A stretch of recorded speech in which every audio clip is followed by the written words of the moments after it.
इस क्वेश्चन में कहा गया है let R cube denote the 3-dimensional space. Take 2 points P equal to 1 to 3 and Q equal to 4 to 7 and let DIST x comma y denote the distance between 2 points x and y in R cube. Let S is this set and T is this set. That is, S denotes the set of all the points for which distance between x and P whole square minus distance between x and q whole square is 50, and T denotes the set of points for which distance between y and q whole square minus distance between y and p whole square is 50, and you have to find the correct choice. तो S set को simple language में बताना हो कि S set के elements कौन कौन से हैं। मैं S सेट के X एलिमेंट को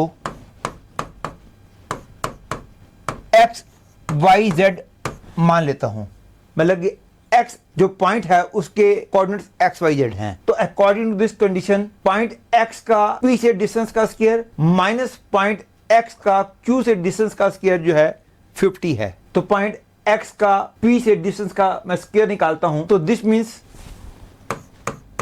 x माइनस 1 का स्क्वायर प्लस y माइनस 2 का स्क्वायर प्लस z माइनस 3 का स्क्वायर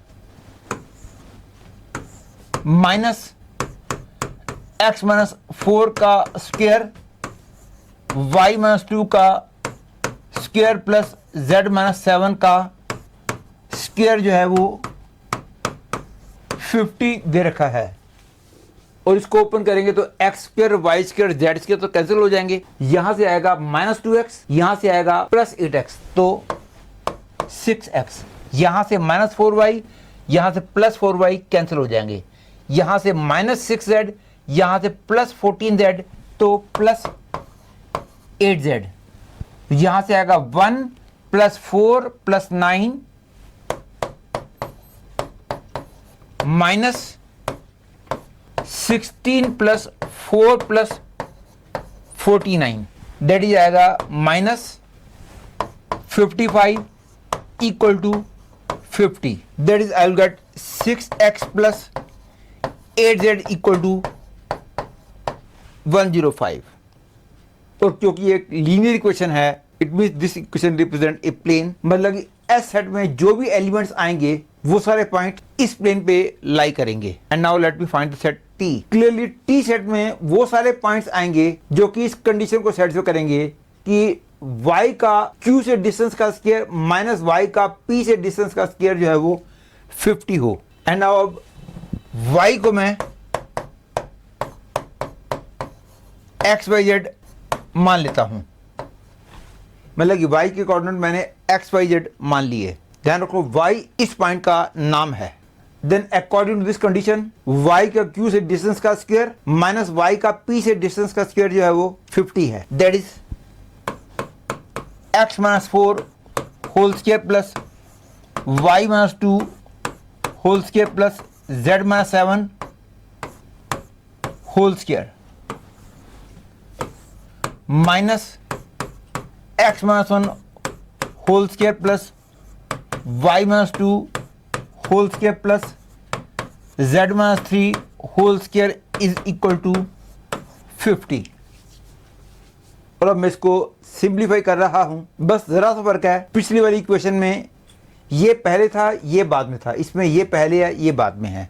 तो पिछली वाली इक्वेशन में 6x प्लस 8z माइनस 55 आया था, तो इसमें minus 6x minus 8z plus 55 आएगा equal to 50। I will get 6x plus 8z equal to 5। मतलब कि सेट टी में जो पॉइंट्स आएंगे वो इस प्लेन पे लाई करेंगे। That is I can say set S को बनाने वाले पॉइंट्स इस प्लेन पे लाई करेंगे और सेट टी को बनाने वाले पॉइंट्स इस प्लेन पे लाई करेंगे। Clearly this plane and this plane are parallel. That is यदि ये सेट एस के पॉइंट्स हैं फॉर्मिंग दिस प्लेन, जिसके equation 6x plus 8z equal to 105 है, तो सेट टी ने जो प्लेन बनाया होगा उसकी इक्वेशन होगी 6x plus 8z equal to 5। ये है प्लेन T। मैंने दोनों फिगर्स को बेटर फॉर्म में बना दिया है। अब फर्स्ट चॉइस को चेक करना है। There is a triangle whose area is 1 and all of whose vertices are from S। क्योंकि ये तो हमने देख ही लिया कि सेट S जो है एक प्लेन को रिप्रेजेंट करता है, तो इस प्लेन में जो भी ट्रायंगल लाई करेंगे उनका एरिया 0 टू इन्फिनिटी कुछ भी हो सकता है। Means triangle with any area is possible to make by 3 points lying in the plane S। तो फर्स्ट चॉइस तो क्लियरली करेक्ट हो गई। ध्यान दो, फर्स्ट चॉइस को करेक्ट होने का मेन रीजन ये है कि हमने देख लिया था कि S सेट एक प्लेन को रिप्रेजेंट करता है, और प्लेन में तो all type of triangles with any value of area is possible. And now B choice को चेक करना है। बी चॉइस में बोला गया है there are 2 distinct points L and M in T such that each point on the line segment LM is also in L।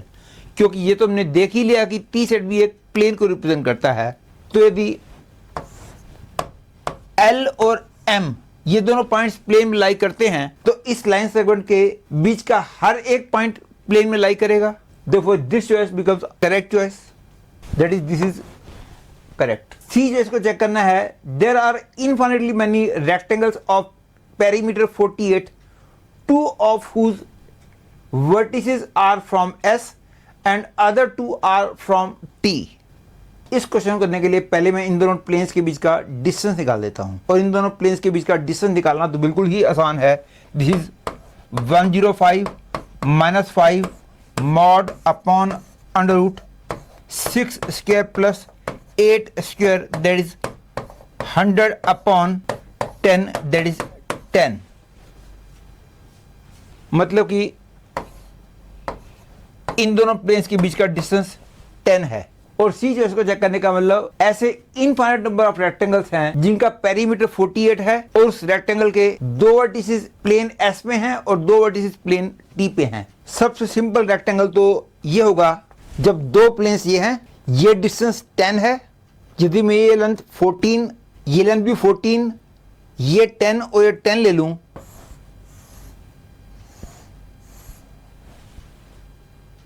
ये एक rectangle possible है जिसमें ये दोनों वर्टिसेस प्लेन T में हैं, ये दोनों वर्टिसेस प्लेन S में हैं, एंगल 90 है, ये लेंथ 10 है, ये लेंथ 10 है, ये लेंथ 14 और ये लेंथ 14, तो एक रेक्टेंगल पॉसिबल हुआ। लेकिन actually infinite number of rectangles are possible because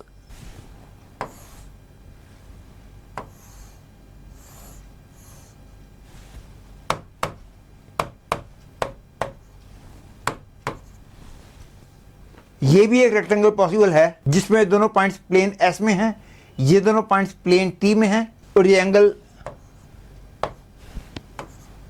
90 है, ये लेंथ मैंने 11 कर दिया है। एक्चुअली ऐसा कैसे हो रहा है, यदि ये क्लियर नहीं हुआ तो ऐसे देखो, तो कोई जरूरत तो नहीं कि रेक्टेंगल ऐसे हो, रेक्टेंगल इस प्लेन के अलोंग भी तो हो सकता है, और इस प्लेन के अलोंग होगा, उस टाइम साइड्स की लेंथ 10 से ज़्यादा हो जाएगी। तो ऐसा रेक्टेंगल बनाना पॉसिबल है जिसके लिए इन दोनों साइड्स की लेंथ 11 हो जाए, तो फिर ऑब्वियसली मैं इन दोनों की साइड्स की लेंथ 13 रख दूंगा। ये रेक्टेंगल जो है इंक्लाइंड होगा, लेकिन क्योंकि एंगल्स सारे 90 होंगे, therefore it will be called a rectangle.